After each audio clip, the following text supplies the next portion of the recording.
Student loan defaults at all-time highs. President Obama unveiling new programs to make college more affordable by allowing aspiring college students and their families to apply earlier for the free application for federal student aid. Meanwhile, more than half of students at almost 350 colleges defaulted on their loans or failed to pay down even a single dollar of their debt after 7 years, according to the Wall Street Journal.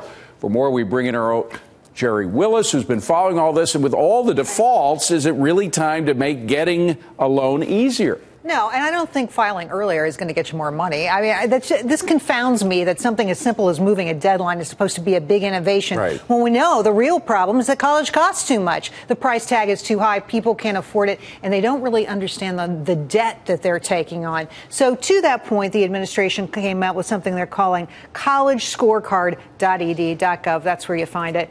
And you can find lots of data points there on how much college is going to cost you, what kind of debt you're going to graduate with. I want to show you some examples of this. So if you want to look at the Ivies, Harvard, Stanford, Princeton, take a look at these numbers. On the left, you see salaries. Those are the salaries that people who graduate with a Harvard degree get 10 years after graduation, and their debt is $6,000. That's Melissa's salary at the top. Then that's the Harvard guy. Please. And you're proud to get it, I know.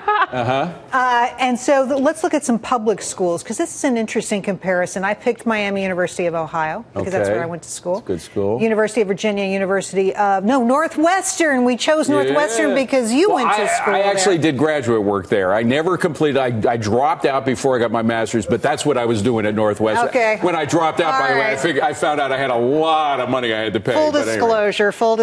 Yeah. Okay, but it gives you an idea. Those starting salaries were lower. The debt was higher. So that's the kind of squeeze people find themselves in. But what I want to say here is when the president said they were going to roll out this program, he said, well, look, what we're going to do is we're going to out the schools that give people super high debt and they have very low starting salaries. And guess what? We'll grade them, we'll rate them. And if they don't do well, they're going to pull some financial aid money, which might change things, right? Right. That's not happening. By the way, that is not happening. As the father of a daughter who goes to a very expensive private school up in New England, private college, one of the things that's jacking up the prices is all these government programs, right? I mean, that helps to sort of boost up everything. And, of course, the professors still get paid a mint. But well, if you can fog a mirror, you can get a loan, right? There's no grading on, like, can she pay it back? Will she? But nobody cares.